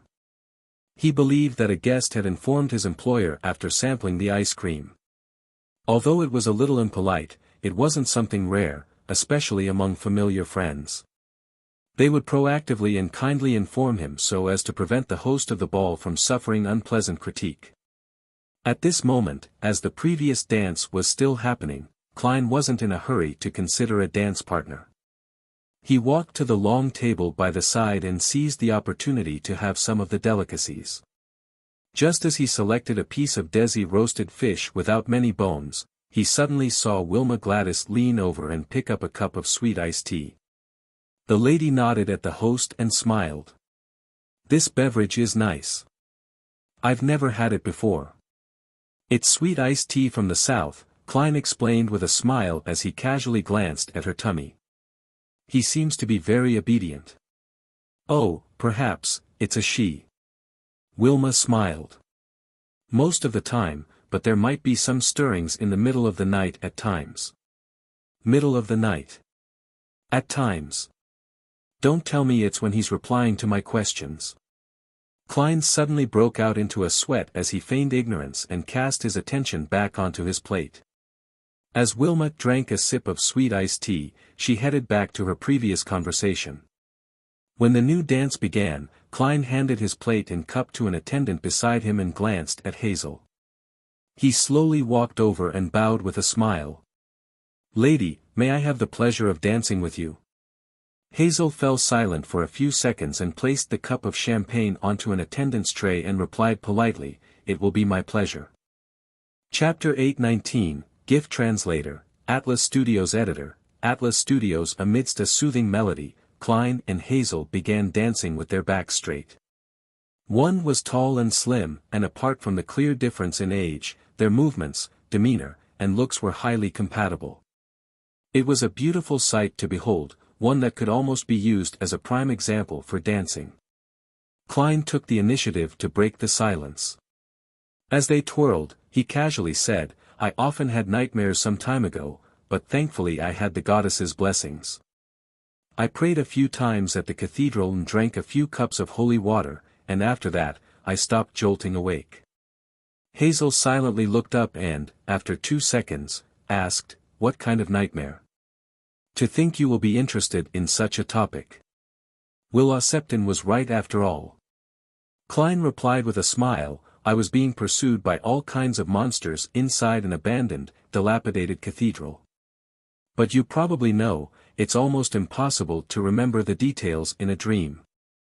I find it difficult to describe those monsters. Hazel didn't say a word, but her bright, brown eyes were colored with dissent. That also meant that she believed that dreams weren't necessarily impossible to recall. Klein took a step diagonally with her in his arms as he said with a smile, "Indeed, I've had a very clear dream in the past. Back then, I was still in the southern continent. I dreamed of an inverted mausoleum. It was constructed from pitch-black stone columns that extended underground. There were zombies covered in white feathers that appeared from them in a bid to pull me in. I had such dreams for several days, and it's really quite embarrassing. I was very afraid back then, so I frantically went to a nearby city and found a divination club.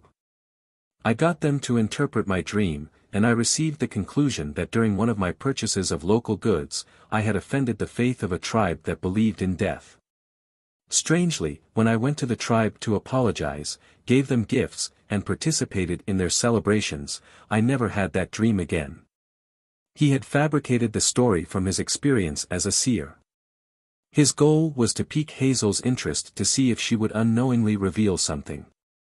At the same time, this was a suggestion with a deeper meaning, one that wouldn't garner suspicion. The deeper meaning was that Hazel could find a divination club member or a cathedral's priest to interpret her dream if she was troubled by it. It was best not to make rash choices while blindly believing the contents of the dream.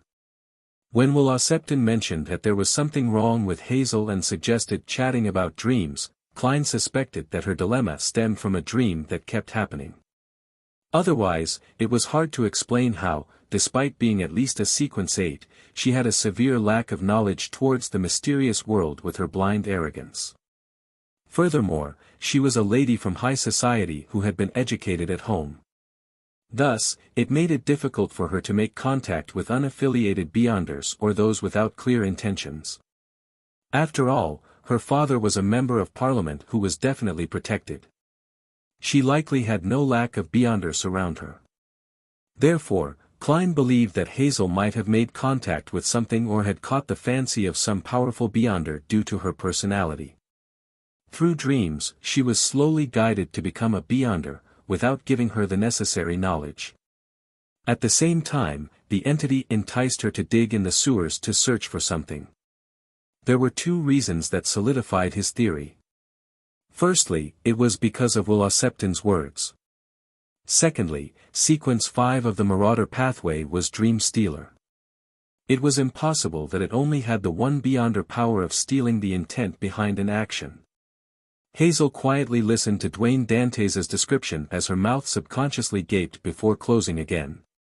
After nearly 10 seconds, she asked, "Why didn't you head to the goddess's cathedral?" As expected, she's reacting to topics about dreams. However, she's quite careful and doesn't divulge anything. Klein smiled wryly and said, "There weren't any cathedrals of the goddess around. It was a region that held faith in the god of steam and machinery." Hazel didn't continue the topic as she focused her attention back onto the dance, as though she was fully immersed in the music. Klein also quietened down as he swirled around in the beautiful melody with the girl. After the dance, he sent Hazel back to where she was standing, and then he headed for the long table due to his thirst, hoping to get a cup of sweet iced tea. At this moment, he saw Bishop Electra enjoying some red wine over there. Unlike the Church of Storms and the Church of the God of Combat, clergymen of the Evernight Goddess were prohibited from excessive drinking. They needed to reject distilled spirits, and they could only drink champagne, beer, and red and white grape wine in moderation. "How is it? This should be your first time holding such a grand ball, right?" Electra smiled as he raised his cup. Klein smiled and replied, "Very troublesome, and it's also, The biggest problem is that having so many dances in a row is exhausting. I kept sweating and wanted to drink more water." Bishop Electra chuckled and said, "When you're here in Backland, don't slack on any physical exercise. At times, the social scene is more tiring than you can imagine." With that said, he said with a jibing smile, "Ma'am Aurea has endorsed you, believing that your character matches your appearance. I'd like to thank her for her endorsement." Klein was momentarily unable to find the words to reply with as he replied in a jokingly manner, a person's character cannot be identified from a single dance.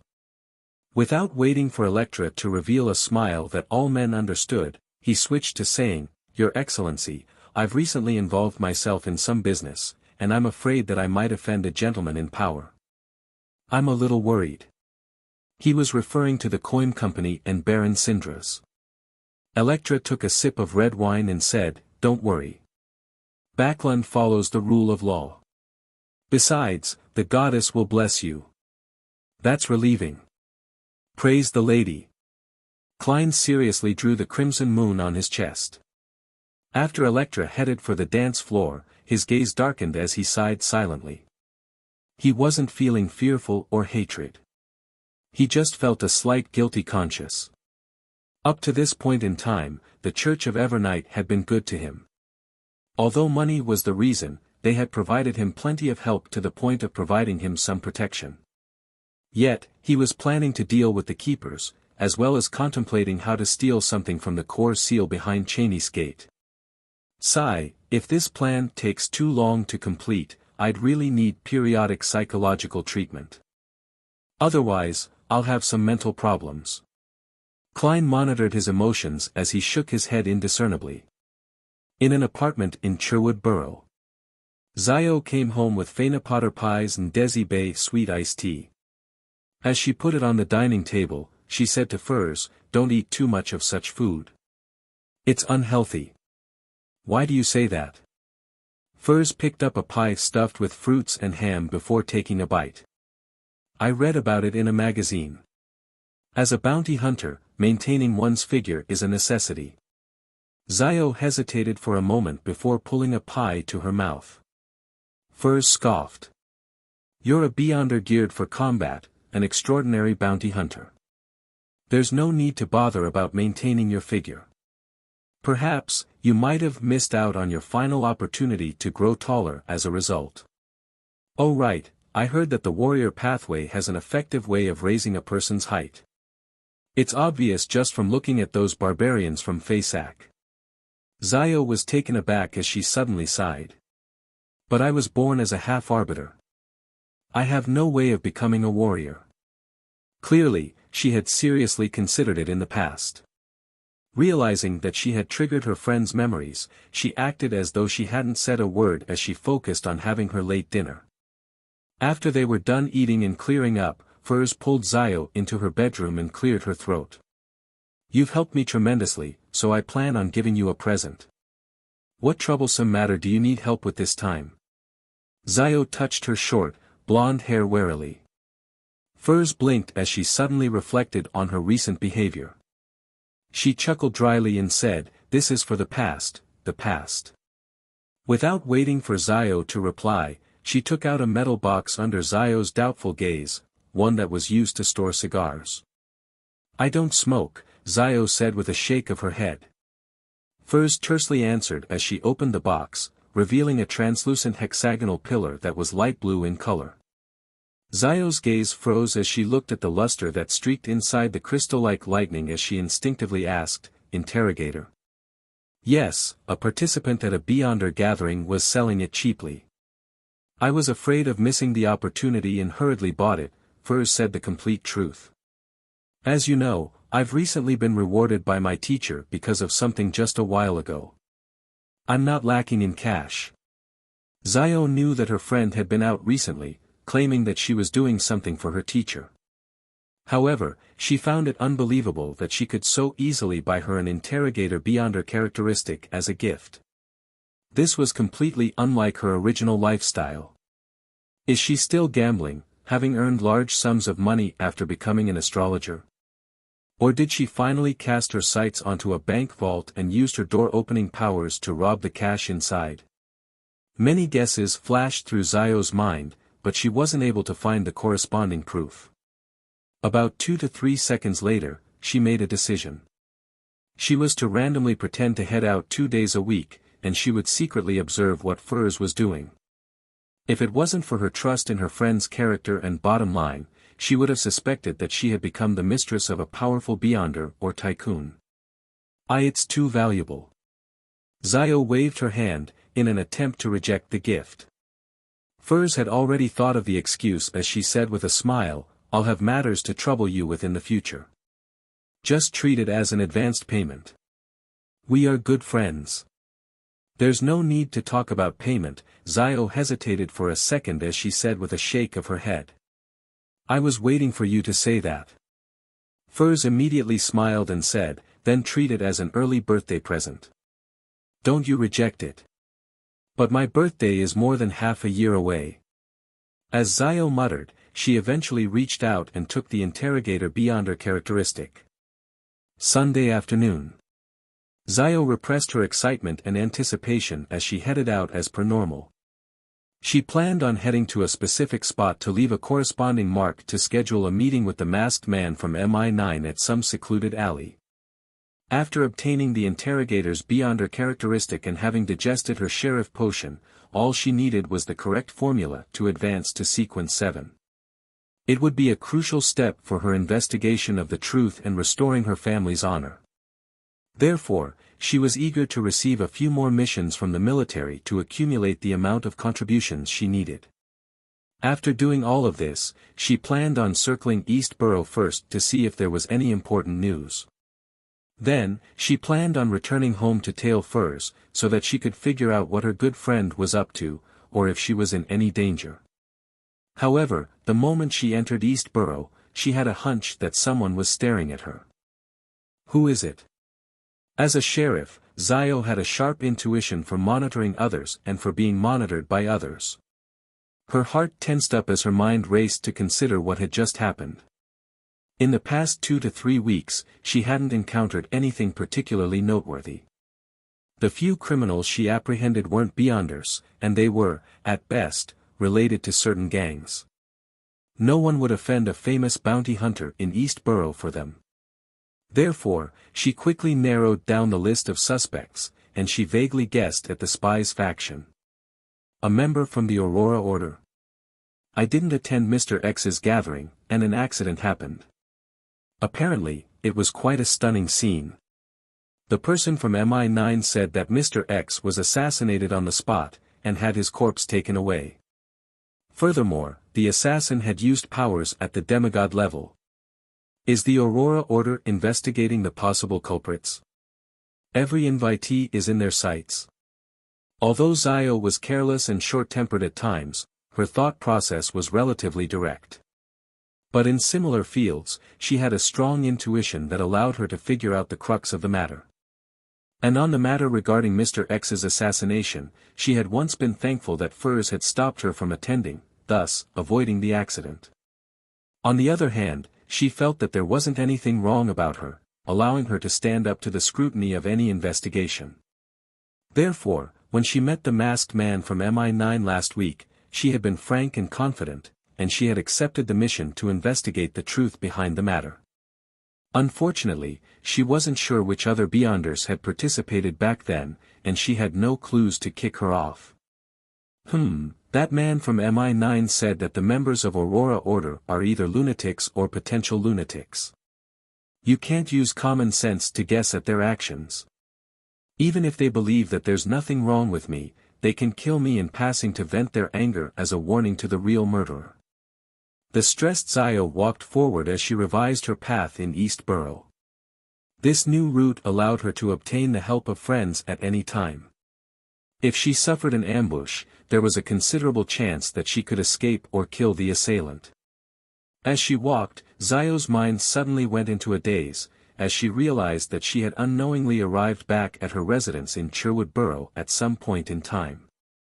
Zio entered blankly and drank a cup of water when she was patted on the shoulder by Furs. Accompany me to East Borough. Zio was taken aback as she found herself saying something very familiar. You want to head out to gather material? Furs immediately said that it wasn't the case, indicating that she had previously accepted a mission to find the dust left behind after a ghost faded away. As the deceased had been given a send-off by the priests at the cemetery to their respective deities' kingdom, there wasn't any ghosts. Thus, they could only head over to East Borough to find targets. Zio hesitated and said, "Can't you push it back a day? I'm planning to participate in Mr. X's gathering. Furs immediately wore a bitter look and said that she had delayed it by too much, and the mission's deadline was looming. Zio sighed and agreed to accompany her friend to East Borough to find a deceased person that had just died or one that hadn't been discovered after a period of time since their death. Just as the two were about to exit, Zio felt the wind strike her in the face as she trembled and snapped awake.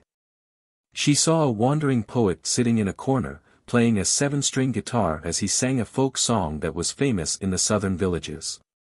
Zio frowned slightly as she rubbed her temples. She had a nagging feeling that her mind had gone adrift, but she couldn't remember what she was thinking about. She continued maintaining her vigilance as she followed her originally set route, entering a bar that sold lunch. On the way, she met an East Borough resident who would occasionally provide her with intelligence. He was a man who was either 23 or 24 years old. He had thinned his brows, and his brown hair reached his shoulders. His facial features were rather soft, and he had put on cheap makeup. He gave off quite an odd vibe. "Sherman, did anything happen in the past few days?" Zio greeted. According to what she knew, this young man named Sherman had always thought of himself as a woman. However, fate had played a terrible joke on him, making him a man. This made him suffer serious levels of ostracization for many years. Sherman grinned and said, "It's been peaceful. No man offered to buy me any drinks." "Drinking is bad," Zio advised him seriously, walked past him, and walked to the bar counter. Sherman spat as he walked to the entrance, swaying his hips until he arrived at the condominium he rented. He paused at the door for nearly a minute before walking 2 steps to the side and knocking on the door next door. The wooden door creaked open as a low, female voice sounded with an undeniable sweetness to it. "Have you made your decision?" Sherman walked in and closed the door behind him. Looking towards the bed, he said to the black-dressed lady, "I'm still doubtful. I don't believe that there's something as magical as that." To him, the lady had a round face and a gentle and refined temperament. Not only was she sweet-looking, but she also had a different air to her. She was extremely charming and alluring. Of course, to Sherman, he was more envious instead of smitten. The black-dressed lady replied with a deadpan expression, "Haven't you seen the picture of my former appearance?" Her gaze moved as she couldn't help but feel a sense of melancholy. "But that might have been your twin brother. I find it difficult to believe that there really is a substance to change me into a woman," Sherman said in a wavering tone. The black-dressed lady chuckled without any humor in it. "Then, you can pretend that it's fake. You may leave." Sherman's hands tightened as he fell silent for a long while. I am willing to give it a try. Although I know that you might be bluffing me, I still wish to give it a try." "Then, what should be the price I need to pay?" "Listen to my instructions, and help me do certain tasks. Don't worry. They will definitely be things you are capable of," the black-dressed lady said. "To truly change your sex, you need to drink 3 potions and complete certain rituals. I'll guide you." Upon saying this, she said in a self-deprecating manner, "You can consider your female name." At night, in the Backlund Bridge area, in a small alley at Iron Gate Street, Zio stood under a street lamp that had been shattered by someone. She was recounting what had happened in the morning. After confirming that she wasn't being tailed, she returned to Sherwood Borough and secretly observed Furs. She discovered that her friend didn't head out at all, staying at home like she usually did. She spent most of her time reading novels, newspapers, and magazines. She also drew the curtains in her room for nearly an hour, as though she was familiarizing herself with her beyonder powers. Until she had nothing to do, she got a piece of paper and spent 15 minutes writing the opening to her new book. Finally, she tore it apart, crumbled it into a ball, and threw it into the trash can. She smokes and drinks excessively. Zio silently clenched her teeth when she saw a figure in a black suit walking out of the shadows from the other end of the alley. The man was tall and wore a golden mask that revealed his eyes, nostrils, mouth, and cheeks. He was none other than the MI9 member who was in contact with Zio. "Is there anything urgent?" he asked directly. Although Zio was short, she said in a similarly domineering manner, "I was tailed in East Borough. I suspect that it's someone from the Aurora Order. They seem to be investigating what happened during the gathering." The topic Zio had prepared to talk about was about someone she was asked to look for. She planned on using a clue that couldn't be confirmed, to make a request for the emergency meeting to appear normal. However, she now had a more suitable excuse thanks to the Aurora Order. The lunatics from the Aurora Order are like that. Although they know that we're also investigating the matter and are finding them, they don't shrink back. If it's not because of that, they wouldn't always be suffering setbacks, the golden masked man said with a laugh. "To be frank, I'm very surprised that they didn't directly surround you and bring you to a secluded place to interrogate and channel your spirit." Zio was about to answer him that the Aurora Order member didn't tail her for long when she suddenly recalled the dazed feeling she found inexplicable. Hence, she deliberated and mentioned, "I'm not sure what I encountered. For a very brief period of time, I seemed to be in a daze and can't remember what I recalled." The golden masked man fell silent. After nearly 20 seconds, he said, "The investigation pertaining to you should have ended. The importance the Aurora Order has placed on this matter has exceeded my imagination. I will report this matter." "You mentioned that many Beyonders received the invitation but didn't attend?" Zio nodded and said, "The participants of each gathering doesn't exceed a third of the number of people invited. This is mostly normal for a gathering. It's not an exception for Mr. X's gathering either." The golden masked man considered for a moment before asking, "Are there any clues about the person I got you to search for?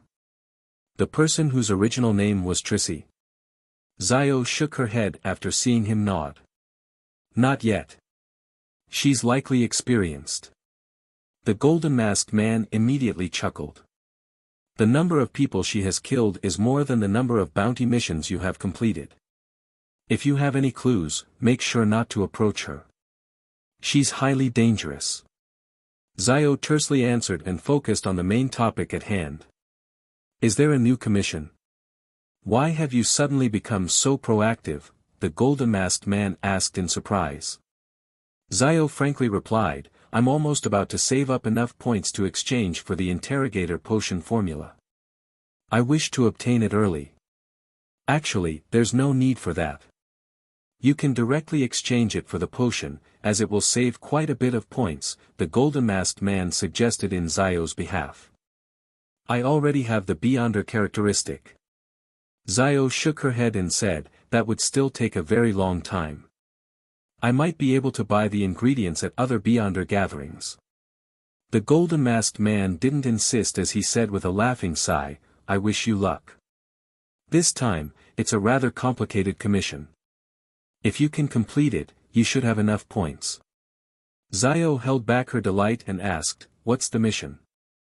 The masked man said with a slightly odd tone, "Take note of the people Viscount Stratford interacts with, and list them down in a report before submitting it to me. There's no need for you to frequently monitor him. Whenever you are free or walk past, take note of it in passing. Trust me, you aren't the only one working on this mission.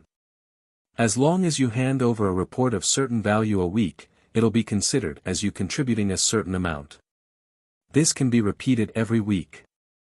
Viscount Stratford." Zio suddenly fell into a daze again, but this time, she knew why. This Viscount was the captain of the Royal Guards. He was once her father's deputy.